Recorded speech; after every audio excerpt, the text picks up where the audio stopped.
Iran और America के दरमियान जारी कशीदगी एक ऐसे नाजुक मोड़ पर आ खड़ी हुई है जहां हर नई पेशरफ्त के साथ उम्मीद और खदशात एक साथ जन्म ले रहे हैं। जैसा कि हालिया दिनों में ईरान की जानिब से पेश की जाने वाली नई तजावीज़ ने जहां आलमी महाज पर एक हलचल तो पैदा की है, लेकिन दूसरी जानिब अमरीकी सदर ट्रंप का बज़ाहिर इन तजावीज़ पर गैर मुतमईन रद्दअमल इस बात की निशानदही कर रहा है कि मामलात अभी किसी हतमी हल से खासे दूर हैं।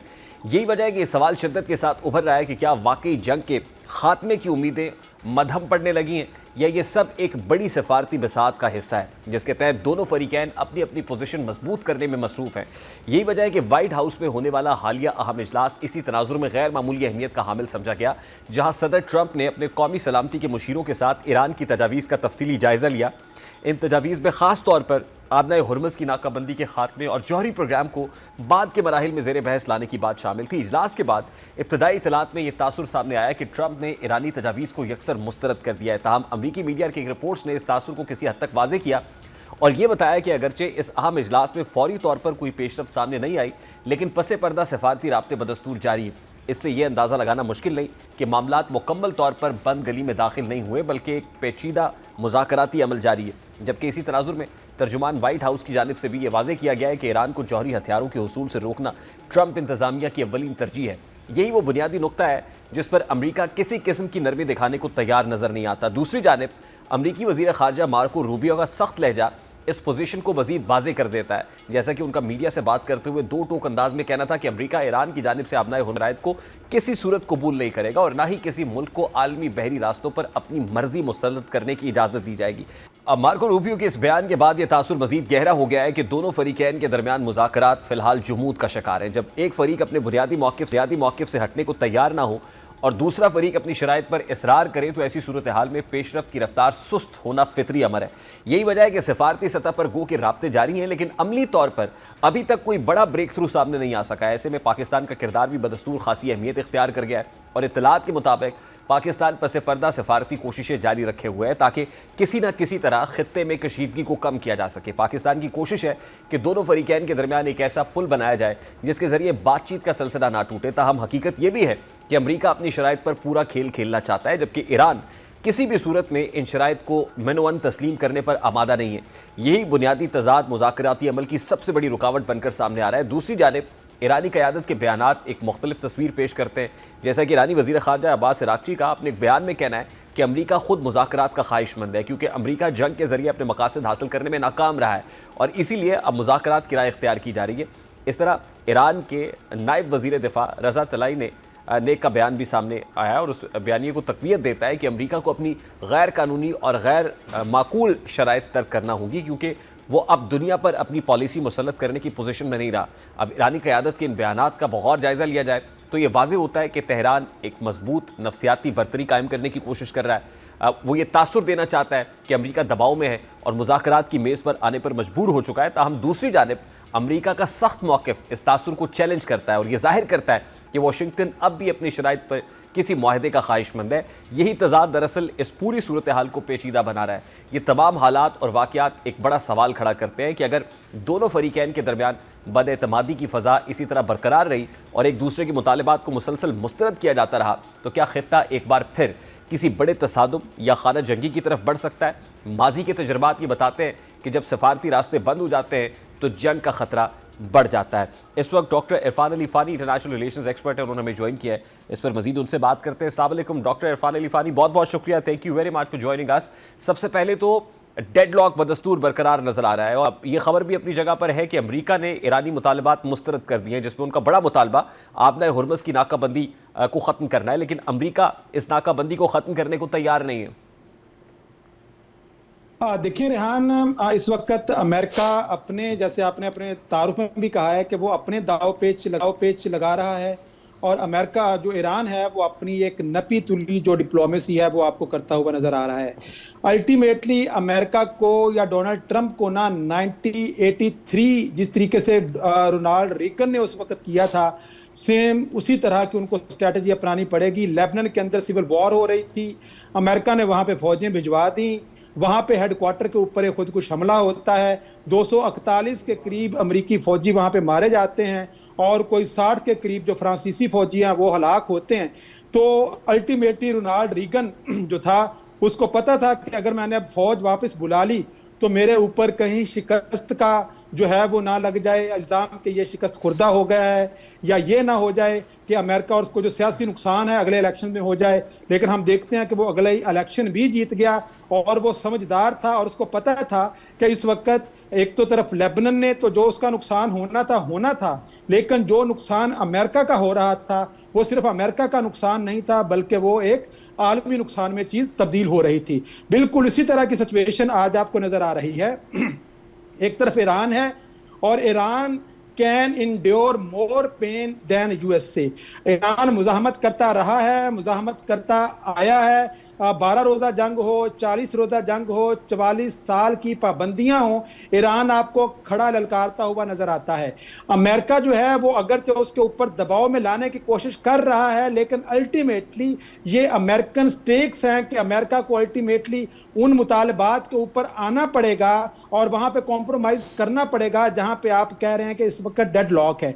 देखिए, अगर आप ये कहते हैं कि ईरान जो है वो स्टेट ऑफ हॉर्मूज जो है वो हमने उसके ऊपर काबिज नहीं हो सकता जैसे मार्को रूबियो कह रहा था, तो फिर आप उनके एसेट्स जो हैं उनको आप रिलीज कर दें, ताकि 270 बिलियन डॉलर का जो नुकसान जंग के अंदर उनको हो चुका है वो तो वो भर लें, क्योंकि जंग उन्होंने शुरू तो नहीं की थी, जंग तो अमेरिका ने शुरू की थी। या फिर उनके ऊपर लगने वाली जो प्राइमरी सैंक्शंस हैं और सेकेंडरी सैंक्शंस हैं वो आप उठा दो, तो फिर स्टेट ऑफ हॉर्मूज भी ईरान खोल देगा। अगर आप ये कह रहे हैं कि आपने सैंक्शंस भी नहीं उठानी, प्राइमरी और सेकेंडरी आपने रिलीफ भी नहीं देने हैं, उनके जितने भी एसेट्स बाहर पड़े हुए हैं, और हमने उनको टोल प्लाजा भी वहां पे चार्ज नहीं करने देना ईरान को, तो ईरान कभी भी आपकी बात या आपकी टेबल टॉक पे नहीं आएगा। और फिर आप ये भी कहो कि आपने यूरेनियम को भी अफजूदा नहीं करना है, जो कि उसका राइट है, जो कि इंटरनेशनल लॉ को राइट देता है कि वो तमाम ममालिक की तरह, सॉवरन ममालिक की तरह यूरेनियम को अफजूदा कर सकता है। तो अल्टीमेटली डोनाल्ड ट्रंप के ऊपर जो इस वक्त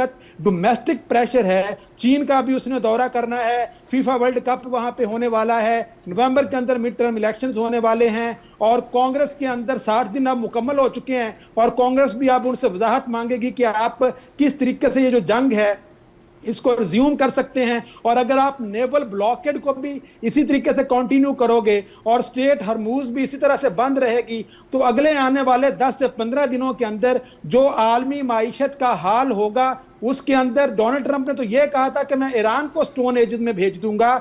आने वाले 1 महीने के अंदर अगर यही सूरत हाल रहती है ना, तो पूरी आलमी माईशत स्टोन एजेस में चली जाएगी। लोग आपको लकड़ियां जलाते हुए नजर आएंगे, पेट्रोल और गैस जो है वो नापैद हो जाएगी। लिहाजा ये बड़ा जरूरी है, और मेरा नहीं ख्याल कि उस हद तक डोनाल्ड ट्रंप इसको जाने देगा।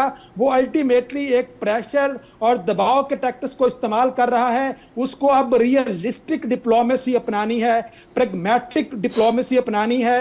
ईरान के हवाले से ये क्लियर करना है अमेरिका ने कि जंग या मिलिट्री पावर ईरान को डील करने के लिए ये अच्छी ऑप्शन नहीं है। ईरान को सिर्फ मुज़ाकरात के तहत ही डील किया जा सकता है, और जंग की जो अल्टीमेट लिमिटेशंस हैं, इस जंग ने आके अमेरिका की मिलिट्री पावर की जो लिमिटेशंस हैं उनको एक्सपोज किया है। और पूरी दुनिया के अंदर अमेरिका इस वक्त आपको आइसोलेट होता हुआ नजर आ रहा है। यूरोप ने 800 बिलियन यूरो का री आर्म्स यूरोप प्लान जो है वो इनिशिएट कर दिया है। वो अपनी सिक्योरिटी को इंडिपेंडेंट करने की बात कर रहे हैं। नेटो से वो निकल जाता है तो नेटो की पीछे से एक तरह से अब वो डेड है, अगर अमेरिका वहां से निकल रहा है। और जिस तरीके से यूरोप भी काम कर रहा है, इधर से आप देखते हैं यूएई ने ओपेक को छोड़ दिया है, और ओपेक का जो अपना स्ट्रक्चर है पेट्रोलियम के प्राइसेस को कंट्रोल करने का और पैदावार को कंट्रोल करने का, वो भी सारे का सारा आपको क्लैप्स होता हुआ नजर आएगा। और यूएई के अंदर भी आप देखते हैं कि इजराइल के आयरन डोम सिस्टम और उनकी मिलिट्री आपको नजर आ रही है। तो पूरी दुनिया में एक बहुत बड़ा ड्रास्टिक शिफ्ट आ रहा है, जो कि इस जंग से पहले की दुनिया और से बहुत मुख्तलिफ दुनिया होगी, और उसको दोबारा से रिहेबिलिटेट होने में एक अरसा लग जाएगा। ठीक है डॉक्टर फानी, पब्लिकली तो state of Hormuz he deadlock की वजह नजर आती है, लेकिन क्या ये स्टेट ऑफ हॉर्मोज, क्योंकि ये तो वॉर का आउटकम है कि नाकाबंदी या ब्लॉकेड है, ये तो प्राइमरी इशू तो ये नहीं था जिस पे जंग हो रही है, तो क्या जो बैकडोर है बातचीत वो स्टेट ऑफ हॉर्मोज पे ही हो रही है, या मामला असल में कुछ और है जो खासा पेचीदा है और पब्लिक डोमेन में नहीं है, ये which is unknown to us? जी रेहान, इसके अंदर सिचुएशन ये है कि जो डोनाल्ड ट्रंप है ना, वो अपने लेवरेज को बरकरार रखना चाहता है। देखिए, naval blockade is only leverage. एक तो मिलिट्री लेवरेज है इस वक्त अमेरिका के पास कि हमारी मिलिट्री बड़ी तगड़ी है और हम आपकी तहजीब को तबाह कर देंगे, जो आपने बहुत हद तक 2 लाख सिविलियन यूनिट्स आपने तबाह कर दी हैं। दूसरी तरफ जो आपके पास चीज है वो नेवल ब्लॉकेड है। अब जो नेवल ब्लॉकेड है ना, अगर वो भी अमेरिका उठा लेता है तो जैसे ईरान ने कहा था कि हम दूसरे मरहले में न्यूक्लियर की बात कर लेंगे, पहले मरहले के अंदर हम स्टेट ऑफ हॉर्मुज को मैं खोल देता हूं और आप नेवल ब्लॉकेड को उठा दो, ताकि दुनिया की जो माईशत है ना वो कहीं ना कहीं स्टेबल हो सके और कहीं ना कहीं उसको रिलीफ मिल सके। लेकिन अगर आप यूरेनियम की इनरिचमेंट को बुनियाद बनाकर ये स्टेट ऑफ हॉर्मुज को भी खोलने पर नहीं आते और नेवल ब्लॉकेड को भी उठाने पर नहीं आते हैं, तो अल्टीमेटली फिर दुनिया की जो इकोनॉमी है वो तबाह हो जाएगी। और खुद जेडी वैंस का पॉलिटिकल कैरियर हो, चाहे डोनाल्ड ट्रंप का पॉलिटिकल कैरियर हो, वो मिड टर्म के बाद बिल्कुल कोलैप्स होता हुआ आपको नजर आएगा अगर ये सूरत हाल बरकरार रहती है। और मुझे पूरी उम्मीद है कि आने वाले चंद दिनों के अंदर ये जो दोनों तरफ से निगोशिएशन हो रही है ना अंडर द टेबल और सीक्रेट डिप्लोमेसी, और पाकिस्तान में जिसके अंदर रोल प्ले कर रहा है, ये सूरत हाल किसी ना किसी अब फाइनल राउंड की तरफ जा रही है और इंशाल्लाह ताला दुनिया एक अच्छी जो पुरअमन चीज है ना उसको देखेगी। गुज़श्ता रोज तो प्रेसिडेंट ट्रंप फोन कॉल पे बात करने की कह रहे थे कि ओवर द फोन बात हो सकती है, 17-18 घंटे का ट्रैवल करके पाकिस्तान नहीं पहुंच सकते। What was that all about? देखिए, वो तो बुनियादी तौर पर जब उनको ये लगा ना कि इराक़ची साहब जो हैं वो आपको आवाज आ रही है रेहान? जी जी बिल्कुल, लाउड एंड क्लियर। ओके अच्छा, तो जब उनको ये लगा कि इराक़ची साहब जो हैं वो सिर्फ बायलैटरल रिलेशन के कॉन्टेक्स्ट में पाकिस्तान में आ रहे हैं और उसके बाद उन्होंने ओमान चले जाना है और उसके बाद रूस चले जाना है, तो जाहिर बात है इससे पहले भी जो इनको छोड़ के जाना पड़ा ड्रामाई अंदाज में जेडी वैंस को, और बात किसी हतमी नतीजे पर नहीं पहुंच सकी थी। और अगर यहाँ पे अमेरिकन डेलीगेशन आ जाता और यहाँ से इराक़ची साहब जा चुके होते तो ये अमेरिका के अपनी जो एक उसकी डिग्निटी है दुनिया के अंदर, जो डिप्लोमेटिक डिग्निटी है, उसके ये बहुत खिलाफ बात जाती और उसके लिए बड़ी एम्बैरसमेंट होती। लिहाजा उन्होंने ये कहा कि अच्छा, ये 17 घंटे का ये तो एक बहाना था, अगर ईरान की तरफ से उनको कोई पॉजिटिव जो वाइब्स आ जाती तो उसी वक्त मार्को रूबियो भी और स्टीव विटकॉफ भी आपको पाकिस्तान में आते हुए नजर आते। तो डोनाल्ड ट्रंप जो है वो सिर्फ अपने आखिरी जो उसके पास पत्ते हैं उनको खेलते हुए ईरान को मैक्सिमम दबाव में लाने की कोशिश कर रहा है। लेकिन दूसरी तरफ जब आप इजराइल को देखते हैं ना, उस वेरिएबल को भी आप निगलेक्ट नहीं कर सकते। लेबनान के अंदर दोबारा से शुरू होने वाली जंग, हालांकि 3 हफ्तों का सीज फायर जो है वो करवाया था डोनाल्ड ट्रंप ने, लेकिन वही ये लेबनान है, हिजबुल्ला है, जिसको शर्त रखी थी ईरान ने कि आप ये जंगबंदी करो ताकि हम फिर सीज फायर की तरफ आएंगे।